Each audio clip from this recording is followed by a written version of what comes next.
Imagine a digital underground where forbidden AI tools trade hands like contraband.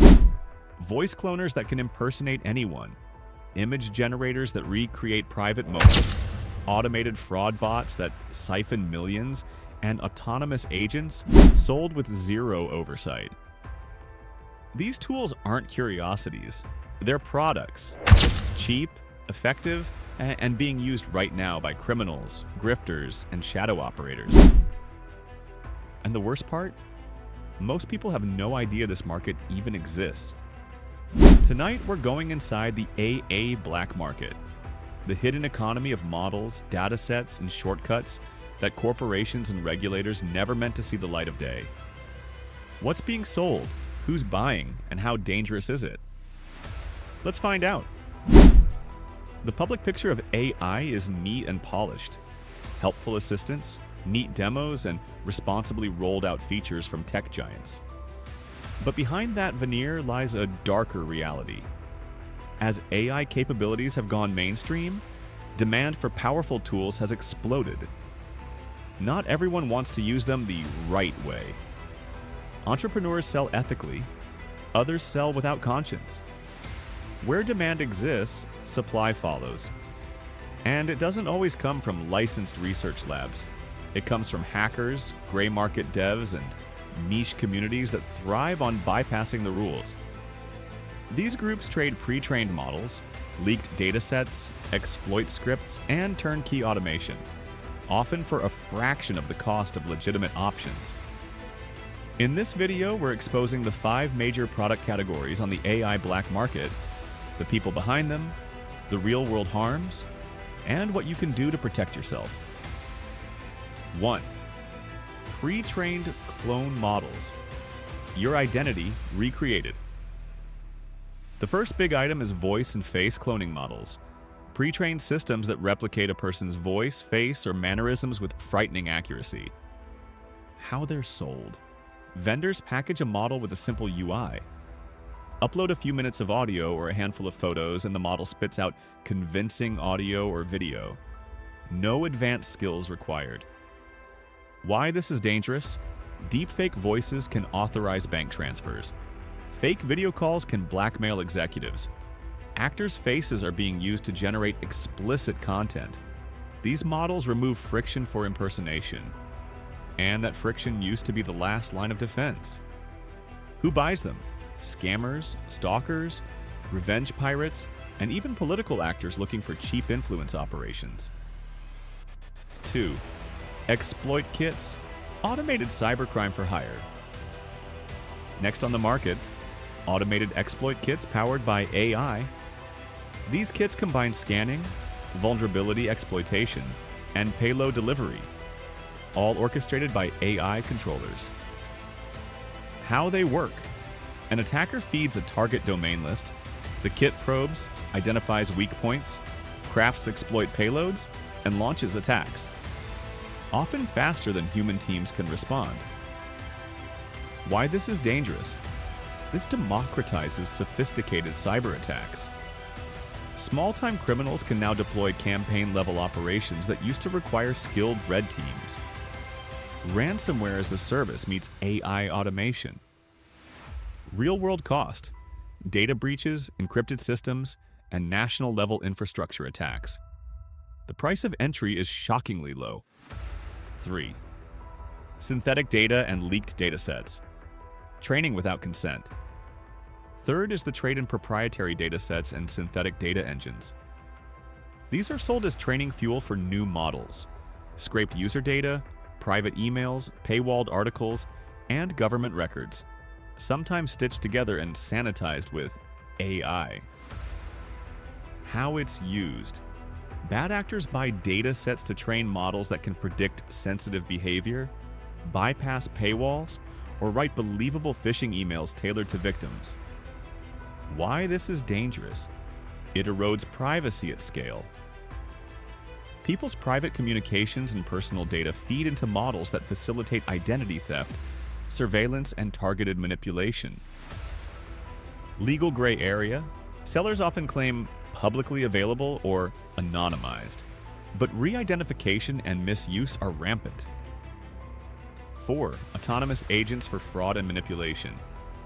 The fourth major category, autonomous agents, AIs that can act on behalf of a user across the web. They can open accounts, interact with API endpoints, and coordinate multi-step scams without human supervision. Capabilities: setting up fake businesses, posting thousands of comments to manipulate perception, orchestrating pump and dump campaigns in crypto, or even negotiating with customer service bots to process fraudulent refunds. Why this is scary? These agents remove the slow, error-prone human part of complex frauds. They scale operations and adapt in real time, making detection and shutdown much harder. Buyers, fraud rings, political operatives, and unscrupulous growth hackers. 5. Backdoored models and poisoned tools. Finally, the market sells backdoored models, legitimate-looking software that contains hidden code, data exfiltration routines, or tuned behavior for nefarious ends. Distribution, appearing as open-source releases on shady repositories or distributed through pirateware platforms. Buyers think they're getting a bargain, but they're often installing a Trojan. Consequences: these models can call home, leak secrets, or act as a sleeper cell inside corporate pipelines, turning corporate adoption into a supply chain risk. Who profits? Model authors who insert hidden hooks, or intelligence services planting tools for later activation. The people behind the market. This market is diverse. It includes disillusioned ex-researchers monetizing code, hobbyist devs selling hacks to fund projects, cybercrime syndicates professionalizing operations with clean UIs and subscription tiers, political operators seeking low-cost influence, curious entrepreneurs who ignore ethics for short-term profit. Many operate in overlapping spaces, encrypted chat channels, invite-only forums, and decentralized marketplaces. Payment methods range from crypto to gift cards. Trust is enforced by reputation systems, escrow services, and demo videos. An economy in its own right. Real-world harms, not just theoretical. This isn't hypothetical. Harms already visible. A wave of voice fraud cases where CEOs voices authorize transfers. Deepfake revenge videos ruining lives. Automated exploit kits accelerating ransomware attacks. Synthetic data-trained bots bypassing verification systems. Political disinformation campaigns costing public trust. Law enforcement struggles. Attribution is hard, borders complicate jurisdiction, and evidence evaporates when code is decentralized. Meanwhile, regulators move slowly while marketplaces evolve overnight. What tech companies and regulators are doing, and why it's not enough? Big tech has responded with detection tools, watermarking, and API restrictions. Regulators are drafting laws and takedown frameworks.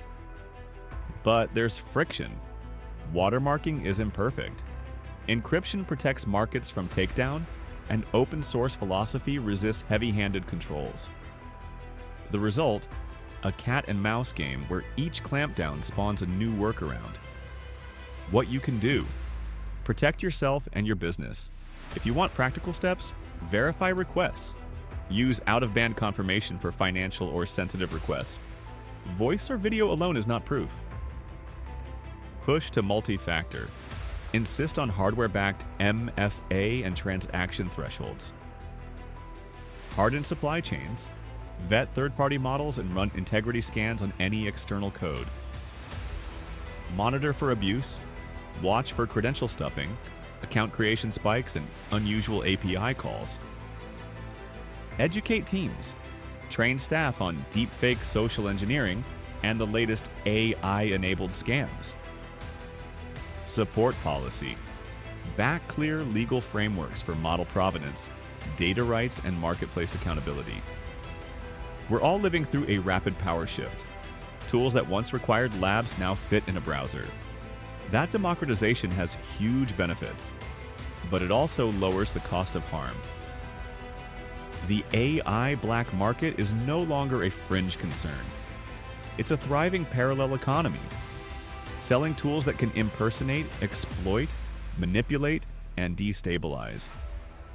The technology itself isn't evil, but the way it's packaged and traded makes it dangerously accessible. So, what happens next? We'll likely see a mix of technological defenses, targeted regulation, and community-driven standards.